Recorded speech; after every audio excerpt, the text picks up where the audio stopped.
जय माता दी। राधे राधे एवरीवन। आप सभी को शारदीय नवरात्रि की बहुत बहुत शुभकामनाएं। 22 सितंबर दिन सोमवार पड़ रहा है और 22 सितंबर के दिन से नवरात्रि प्रारंभ हो रही है। तो इस बार माता रानी हाथी पर सवार होकर आ रही हैं, जो कि बहुत ज़्यादा शुभ है।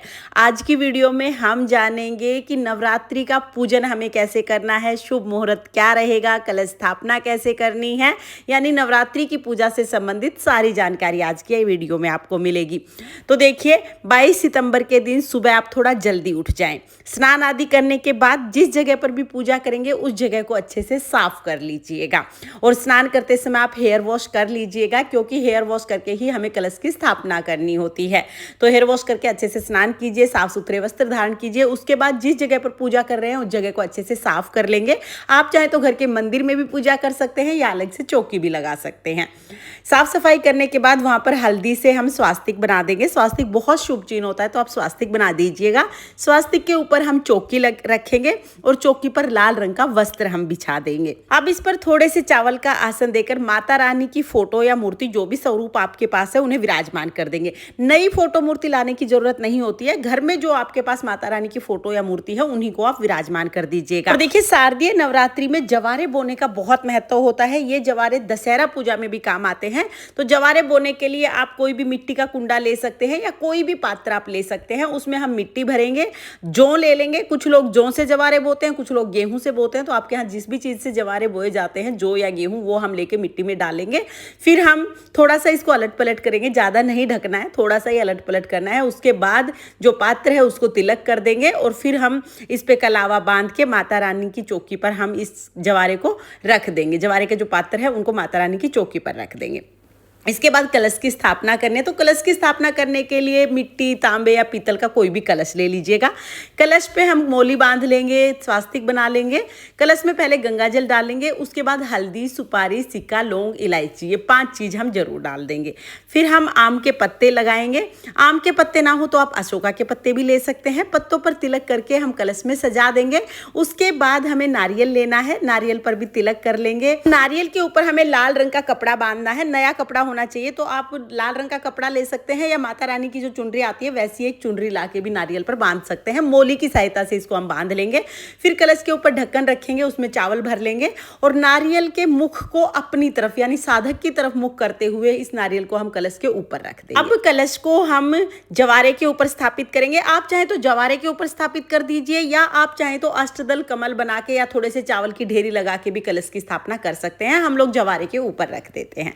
इसके बाद देखिए, गणेश जी को हमने यहाँ पर विराजमान कर दिया है और हमारी चौकी की स्थापना हो गई है। पहले दिन हमें इतनी स्थापना करनी है। अब इसी चौकी पर रोजाना पूजा की जाएगी। तो अभी हमने चौकी लगा ली है। चौकी लगा के पूजा में सबसे पहले हम दीपक जलाएंगे। तो देसी घी का यहाँ पर हम दीपक जला लेंगे। आप अखंड दीपक जलाना चाहते हैं तो अखंड दीपक जला लीजिए, नॉर्मल दीपक जलाना चाहते हैं तो नॉर्मल दीपक जला लीजिए। उसके बाद हाथ जोड़ के हम संकल्प करेंगे, हे माता रानी, आज से मैं आपका व्रत पूजन कर रही हूँ या कर रहा हूँ। आप मेरी पूजा को स्वीकार करें और पूजा में रही कमियों के लिए मुझे क्षमा करें। इस तरह संकल्प करके फिर हम पूजा शुरू करेंगे। तो सबसे पहले जल के छींटे लगाकर भाव रूप में हम सभी को स्नान करा देंगे। स्नान कराने के बाद फिर हम वस्त्र के रूप में कलावा यानी मोली समर्पित कर देंगे। गणेश जी को आप, अगर आपके पास जनेऊ है तो जनेऊ भी जरूर समर्पित करें। जनेऊ नहीं है तो कोई बात नहीं, सिर्फ मोली समर्पित कर सकते हैं। माता रानी को भी हम मोली समर्पित करेंगे और फिर हम सभी को तिलक लगा देंगे। तो यहाँ पर आप रोली से तिलक जरूर लगाइएगा, क्योंकि नवरात्रि में लाल रंग का बहुत महत्व है। तो माता रानी को, गणेश जी को, कलश को, दिए को, सभी को तिलक लगा के तिलक के ऊपर हम चावल समर्पित कर देंगे। फिर हम फूल समर्पित करेंगे। तो देखिए, नवरात्रि में फूल आपको बहुत आसानी से मिल जाएंगे। जो भी फूल आपको मिल जाए वो फूल आप समर्पित कर दीजिएगा। फूल समर्पित करने के बाद माता रानी को लाल रंग की चुनरी आप जरूर उठाइएगा। नई चुनरी लेके आइए माता रानी के लिए और चुनरी आप जरूर उठा दीजिएगा। उसके बाद भोग समर्पित करेंगे। तो भोग में स्थापना के दिन हो सके तो आप पान जरूर समर्पित कीजिएगा। मीठा पान मिल जाए, मीठा पान समर्पित कर दीजिए। मीठा ना मिले तो पान के पत्ते पर सुपारी, पतासा, लौंग, इलायची, ये चीज़ें रख के फिर आप समर्पित कर दीजिएगा। इसके साथ ही पताशे का भोग बहुत शुभ होता है, तो आप पताशे का भोग समर्पित कीजिएगा। पताशा ना मिले तो मिश्री भी ले सकते हैं। साथ में या पंचमेवे का भोग समर्पित कर सकते हैं। आप चाहें आप किसी भी ऋतुफल का भोग समर्पित कर सकते हैं। तो जो भी भोग अवेलेबल हो वो भोग आप समर्पित कर दीजिएगा। स्थापना के दिन हो सके तो पान आप जरूर समर्पित कीजिएगा। स्थापना के दिन पान ना मिले तो बीच में किसी भी दिन पान समर्पित कर सकते हैं। फिर 1 लोटा जल समर्पित करके भोग ग्रहण करने के लिए माता रानी से निवेदन करेंगे।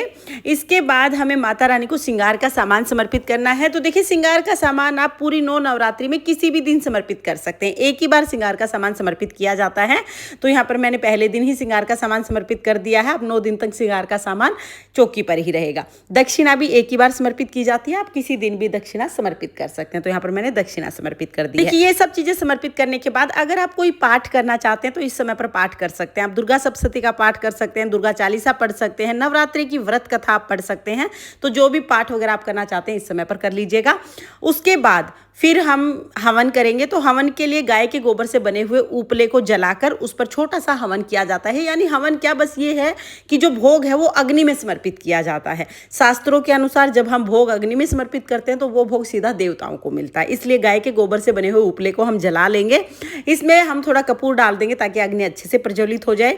उसके बाद लौंग का जोड़ा चढ़ाएंगे। 2 लौंग एक साथ हमें चढ़ानी है। तो यहाँ पर देखिए, 1 लौंग का जोड़ा हम यहाँ पर चढ़ा देंगे।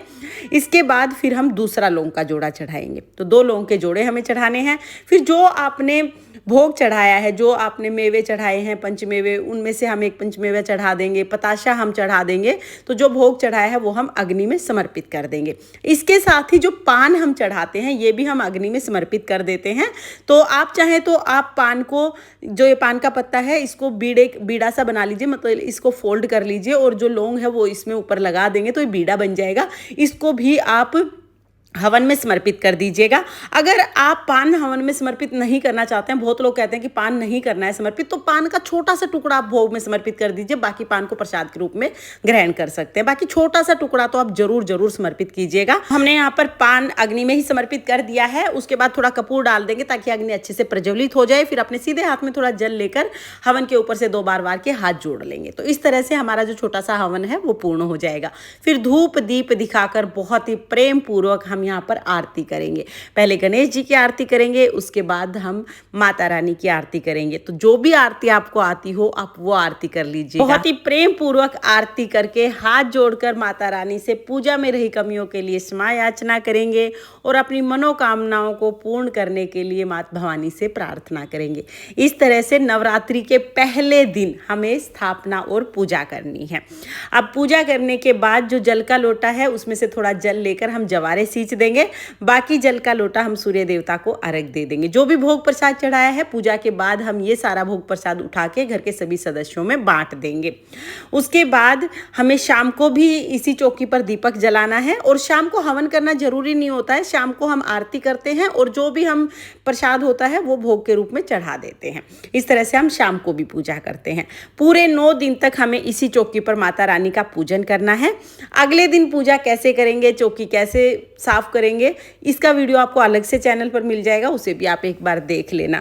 हमें यहाँ पर कलश को, माता रानी को और गणेश जी को जो हमने स्थापना की है उनको नहीं हिलाना है, बस फूल हम उठा लेते हैं, बाकी चीज़ें ऐसे के ऐसे ही रहती हैं।